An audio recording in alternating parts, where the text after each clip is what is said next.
So good morning, everyone. We are excited this morning to engage in the continued conversation around our theme, Taking on the Cross. This morning, we're going to engage in a panel conversation that we're calling The Cross Beyond Substitutionary Atonement. I'm Michael Ray Matthews, the outgoing president of the Alliance of Baptists, and I'm pleased to be in conversation with the following persons today. Kendra Frazier, the CEO of Kind Consulting, a mental wellness boutique that supports individuals, couples, and organizations in thriving through therapeutic services, spiritual direction, and trauma-informed trainings. And Selah R&R Incorporated, a boutique hotel resort and conference center focused on intentional rest and holistic health. Laura Mayo is Senior Minister of Covenant Church in Houston, Texas. Laura is also active in Houston interfaith work and is regularly published in the Houston Chronicle and the Baptist News Global. Angel Gallardo, who I'm not sure if he's actually here, but just in case he shows up, I want you to know that he's the Associate Director of the Perkins Intern Program at Perkins School of Theology at SMU. And as of July 1, he will be the Assistant Professor of Church History at Austin Presbyterian Theological Seminary. And Tim Moore, writer in residence at Sardis Baptist Church in Charlotte, where he once served as pastor. And he is the chair of what was the 2020 annual gathering and is now the 2022 annual gathering. He's been the chair of that team, and we're grateful for his leadership over these past 3-4 years. You can read more about these panelists among the presenter bios online. Welcome to each of you. The overarching theme of this panel will be to discuss pathways for reimagining the meaning of Jesus's life and death for individuals and church ministries. Let's begin with the individual. Hey, Michael, Yes. Ray, can I jump in just for a second? So Sure.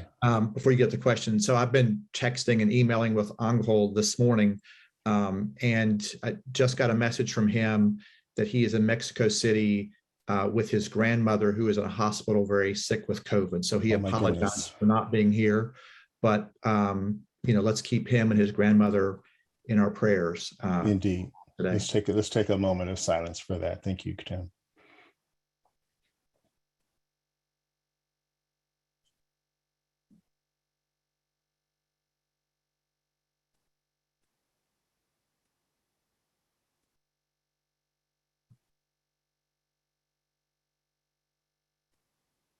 Amen.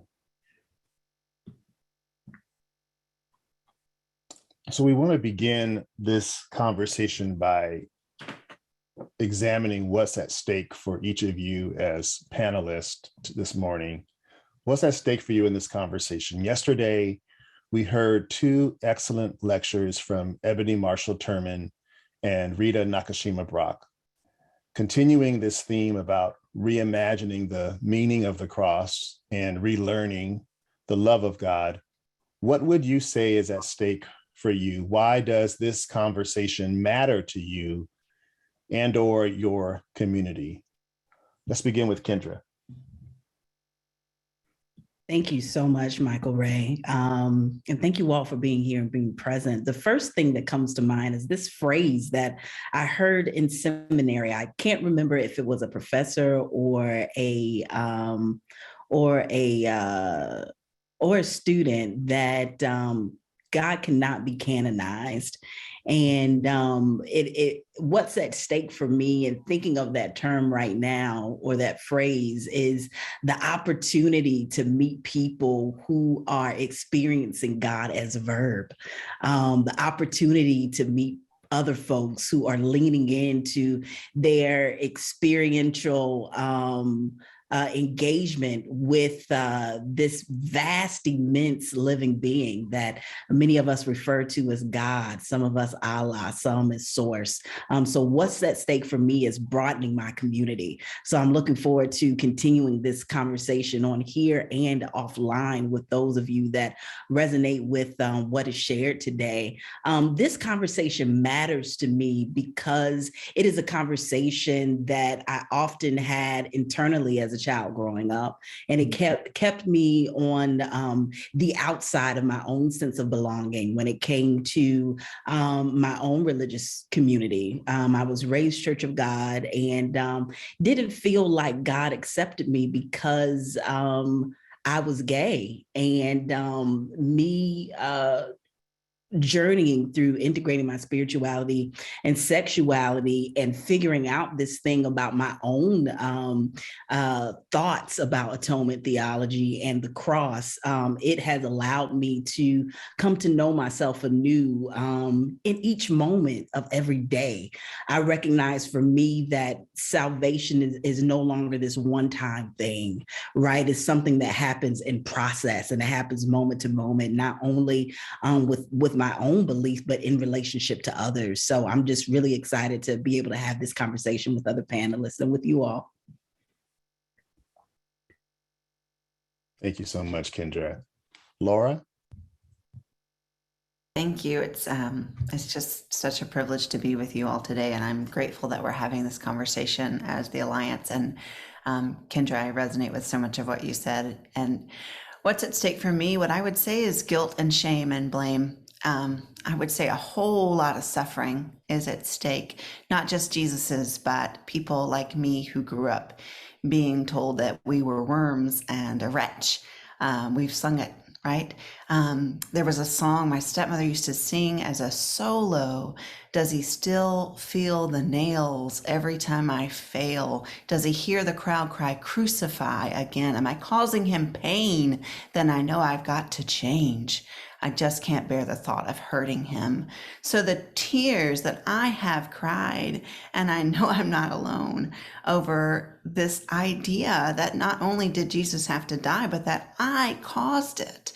My sin, and the sin was so personal. That kiss, that song, that cuss word, not sins like greed and racism. No, sins like when I said shit because I stubbed my toe. And Jesus was crying in agony again because of that. And I don't know how to tell you how deeply personal this conversation is. I think it's what made me a minister, because I needed somebody, even if it was me, somebody with ministerial authority to say, no, no, no, no, no. God is a God of love. God calls us all beloved. You are loved. You are adored. You are enough. God welcomes you in the totality of who you are. This whole salvation thing is about liberation here and now. Jesus told us that's what Jesus was doing. I'm sorry, preacher. I'll stop. That's my answer. It's real personal. Oh, that was some good preaching. I appreciate every bit of it. Thank you so much, Laura. Tim. Yeah, thanks, Michael Ray. And I'm so glad to be with Kendra and Laura this morning and thinking of Angel. This myth of incarnation has become deeply personal and meaningful for me. That the incarnation story ends in Jesus's death should not be a surprise, right? I mean, if we follow the biblical story, he was doomed with his first breath in the Bethlehem manger, as all of us are, right? I mean, no one gets out of this alive. So Jesus had to die some way, or the incarnation story is a fraud. That he died unjustly in one of the worst ways possible only makes sense to me as a part of incarnational theology. This life that we share on this planet as human beings is so full of many wonders. I mean, just to love and to be loved. Wow. To see and experience beauty in this world, to laugh with friends. These are just a few pieces of wonders and joys, and all of us here can make our own list, right? And yet, it is full of hardship and tragedy. And some of our suffering happens as random circumstances. Our lives cross a path of unseen and metaphorical hurricane. The doctor tells you have terminal cancer. But much of our suffering comes from our own hands, from our systems of inequality and power that we create, the Holocaust, the Middle Passage, and now Mariupol and the Ukraine. Again, make your own list. But one way or another, this life is full of joy and wonders and suffering and despair.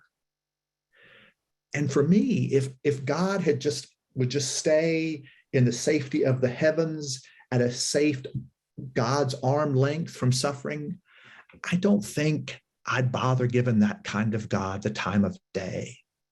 What good would it be to worship a God like that? So for me, there is an atonement on the cross, but it's about saving God, not saving humans. For me, the story of incarnation, that God left the safety of the heavens to join us in this life of joy and suffering, and that Jesus was willing to speak truth to power, to teach us that things can be different, even to the point of dying on a cross, that makes God worth worshiping for me. I'm willing to follow Jesus like that, to give my life in this vocation as a minister. And here's the thing. It's been the womanist and liberation and feminist theologians that have helped me see this. Because being arrested in the middle of the night and judged without a fair trial and executed within 24 hours, that's not a privileged experience. So surprise, privileged theologians haven't been able to talk about this in a way that's felt real and authentic to me. For me, the cross is about God's solidarity with us, particularly in our suffering. That keeps me in this faith. Lovely. Thank you so much, dear brother. Thank you so much, Tim, Kendra, and Laura, for just answering that first question, because when I got my copy of Taking on the Cross, and I started to thumb through the pages and read the table of contents, as I began to read a few of the chapters by the contributors, my first question, and almost always my first question, anything I read, is what's the story behind this? What's the personal story behind this chapter, this body of work? So thank you each for allowing us to hear a bit of how this lands on you individually, personally, and what's ultimately at stake for you as a person. I want to try to see if we can dig into your contributions to the book at this point. And Kendra, you did so much in the book, and I so appreciate it. I've read your chapter 3 times now. You brought so much wisdom from African traditions in your chapter in Taking on the Cross. Wisdom that is familiar to some of us, but perhaps new to many others within the Alliance of Baptists. As you work to help us decolonize our theology about the idea of salvation, is there a concept from your chapter that you'd like for us to consider? You talk about the power of Jesus's teachings, healing ancestral lineage. You talk about colonization. Is there a concept from that chapter that you would lift up for us to consider? I think the concept that wraps up all of the points that you just mentioned really well is this Zulu expression, Ubuntu, which I talk about in the chapter, which means a person is a person through other people. A person is a person through other people. For me, the idea of traditional atonement theology really dismisses the salvific nature of what it means to live life in community, to understand that how I got here and how I arrived, how you all got here and arrived, we had to come through others who sacrificed much for us to be present, others who taught us from their wisdoms that we can apply to today, others whose lives we witness and we recognize that is not the path that we decided to go down, but still in relationship to others is where I find my salvation, and where I find that the teachings of Jesus really push us towards, as we think about Jesus coming to teach us what it means to be in relationship with ourselves, with God, and with our neighbors. It's about being in collective relationship. And certainly it's not lost on me the importance of ancestral honoring. It has been through, and I talked about this when I had my talk a couple of days ago, but it has been my centering with intention, the people who I come through, my maternal ancestry line, that I speak to daily, that has become a ritual and a sacred practice for me. And it points me to this great cloud of witnesses that journey with me when I think about the trauma that has been induced for so many, particularly LGBTQ folks, who have been told that because they are same gender loving or identify as transgender, gender conforming, that even in spite of accepting Jesus as their personal savior, that they are not welcome. It's trauma inducing. And what that means for those who believe that they have experienced religious trauma syndrome, and which is the condition that one experiences when they are either leaving or considering leaving an authoritarian religion and dealing with the damage of indoctrination. So many have struggled with depression and anxiety because of this very traditional theological concept.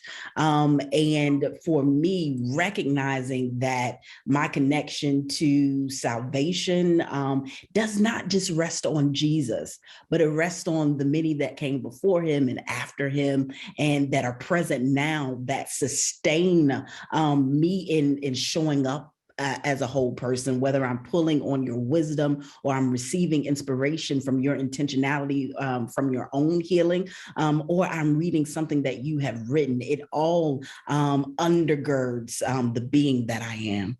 Thank you so much. Thank you, Kendra. Laura, you wrote about baptism in your chapter in Taking on the Cross. And we're curious about how you think about this through the lens of your role as a pastor. You've kind of hinted to that already in your first response.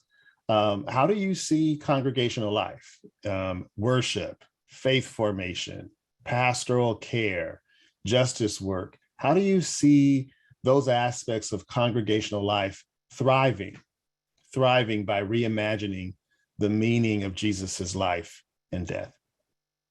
Yeah, thank you. Well, I think one way it thrives is when we make this communal. So again, just echoing so much of what I heard and what Kendra said and what I read in her great, I'm pointing to the book as though you all can see it, her great chapter.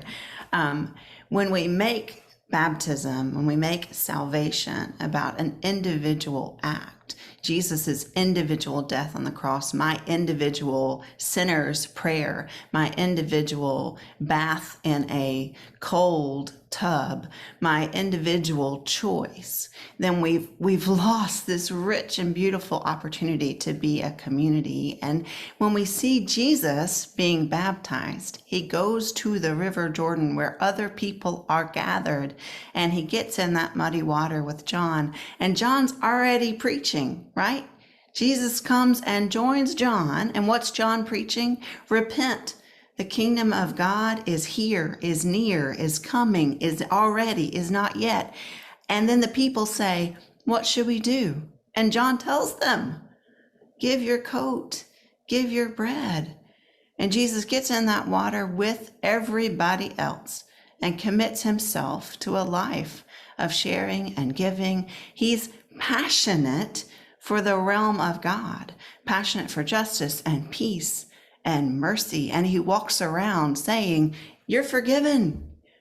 Not believe in me, I'm about to die so you'll get forgiven. No, it's done already. It's done already.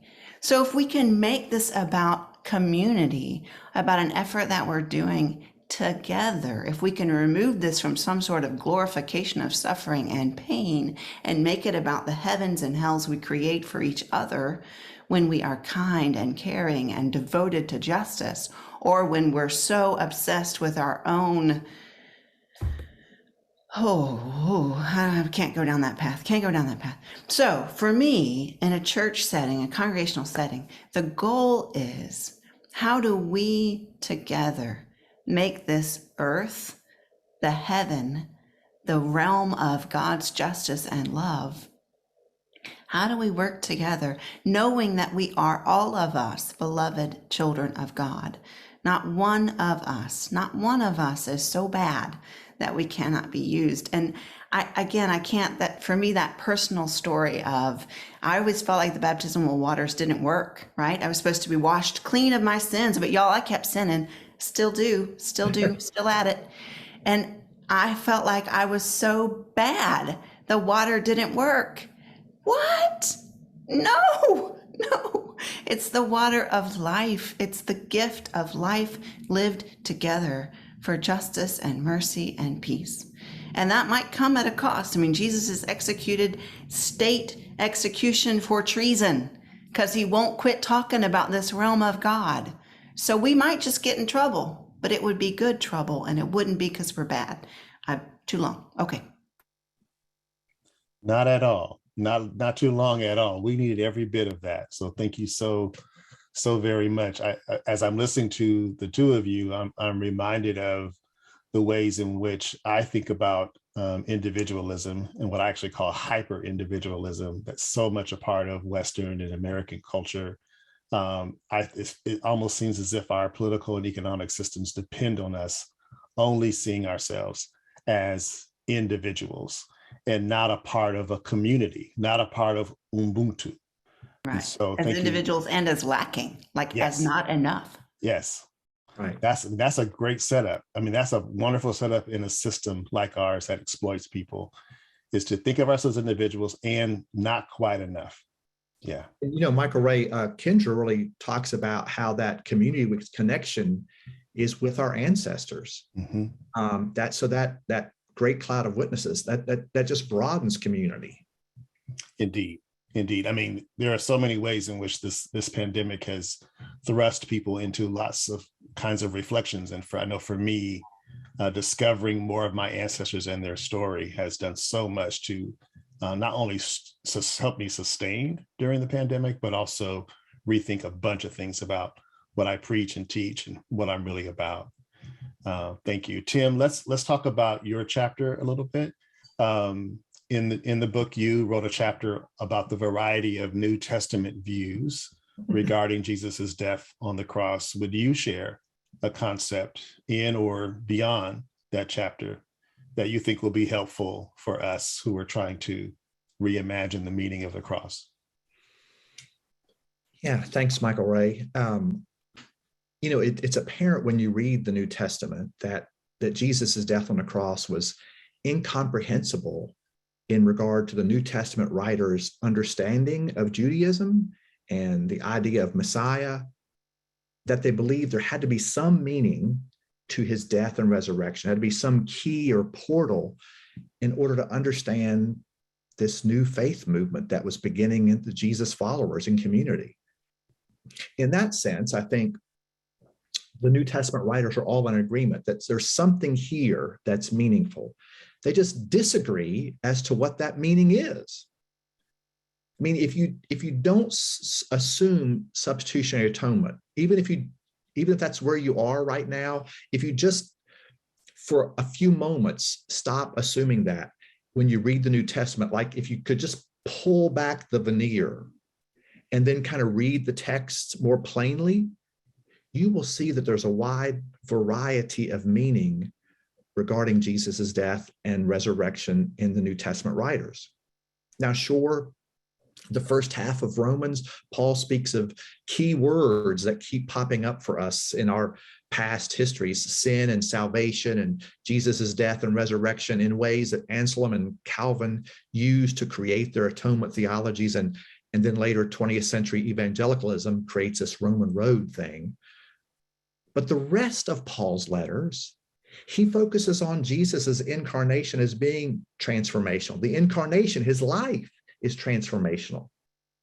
My favorite is the hymn that he quotes in the 2nd chapter of Philippians, which, by the way, may be the oldest surviving statement we have about Jesus's death, which for me makes it kind of important. It's closest to when people were trying to figure this out. In the hymn, Jesus, who was in the form of God, empties himself, taking on human form, and he is obedient to all that it means to be human, which we saw in the Gospels, right? He gets sleepy, he gets hungry, he can only be in one place at one time, and yes, he is mortal and he dies. And the hymn says Jesus did this on his own initiative. God didn't send him. Jesus chooses this path. Jesus wants to be human, wants to be with us. And then the 2nd stanza of the hymn sings that God highly exalts him and that all humanity will bend in worship and every tongue confess. So if you just read the hymn, Jesus gave up divine privilege to be united with humanity and to unite humanity. And Paul says he quotes this hymn in order to inspire the Philippians to be of the same mind as in one Christ Jesus. I mean, wouldn't that be something? If the powerful gave up privilege to create solidarity and community? I mean, wow, that really will preach, right? And then Paul also speaks of the cross as being metaphorical, which Borg and Crossan call participatory atonement. John Ballinger mentioned this yesterday in his sermon, meaning that if we practice self-giving love, we can heal broken relationships, we can repair bridges to bring us together, that we can atone with one another in this life here through self-giving love. So it's clear to me that Paul's ideas about the meaning of Jesus's death and resurrection are constantly evolving and changing. Paul himself does not have one view as to the meaning of Jesus's death and resurrection. And then even more amazing, none of the Gospels, which were written after Paul's letters, follow Paul's theology in Romans about the cross. Luke actually quotes 1 Corinthians when he writes about the Last Supper. So we know that Luke knows at least some of Paul's letters. And then Paul is like his central character in Luke's 2nd volume, the book of Acts. And yet Luke does not follow Paul's theology about the cross that we see in Romans. So like if Romans is supposed to be the statement about the cross, why don't the Gospels follow that? Luke himself never really explains what he thinks the cross means, other than with the stories, that the parables that he puts in Jesus's journey from the transfiguration to Jerusalem, other than it's about love and mercy, not sin and salvation. And as Laura has already mentioned, it's the risen Jesus who forgives sins, just as he did in his earthly ministry. Jesus forgives sins. He just does that because God just does that. Forgiveness is not some kind of transaction on the cross in the Gospels. It's just something that Jesus did in his ministry and is doing as the risen Christ. So I guess, Michael Ray, I'd say that a key concept I hope people will take from this conversation is that the Bible is a living word, that the New Testament has multiple ideas about the meaning of the cross. And if we can pull back the veneer of any overarching theology, and just let those texts continue to speak and talk and argue, and then if we join in that divine conversation, then perhaps we'll find an understanding of the cross that's meaningful to us and for our churches. And I would say that what's meaningful for me and my church doesn't have to be what's meaningful for you and your church. To me, that's the great concept I'd love people to take from this. Yeah.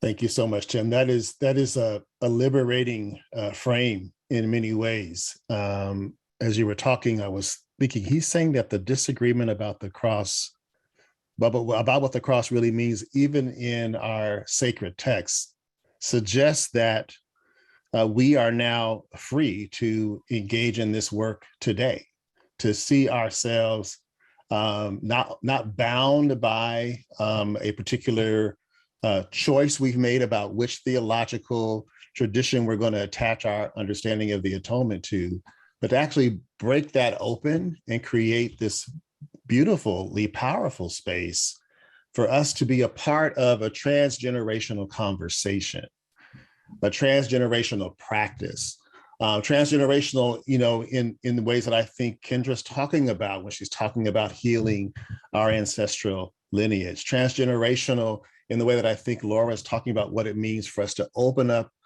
our minds beyond the individual and see ourselves as connected to a community, a host of people, a host of communities and histories that are informing how we think about how we embody this notion of liberation, of salvation, of atonement in our very selves, in this moment, among ourselves and in our bodies, individually and collectively. Okay, I'm not a panelist, so let me get back to the questions. Keep going, Corey, keep going. You preach it, Michael. All right, so thank you. We have a little bit of time, so the last question I want to ask is, what's one word of encouragement that you would share with us who are stepping into this journey? You've said a lot about what drives you into this conversation, what resonates for you. They show up as the themes in your chapter. What is the wisdom you might offer, or the word of encouragement for us beyond this conversation? We're going to go from here and read the book. We're going to go from here and imagine sermon series and ways that we're going to try to live this out. What's the word of encouragement that you would offer us as we face a moment and an invitation that is exciting and liberating on the one hand, but also, fraught with some fears and concerns and maybe places of danger? What's the word of encouragement? Why don't we start with Laura and then Kendra? Let's do Laura, Tim, and have Kendra do the last word. So I would offer as a word of encouragement that you are not alone. I spent so much time as a kid and a teenager feeling so very alone and so very bad. And you're not alone. And what's more than that, you're loved and adored and beloved and welcome just like you are. And whatever thoughts and questions and ideas you have, those are all acceptable, every one of them. So, I got into this because,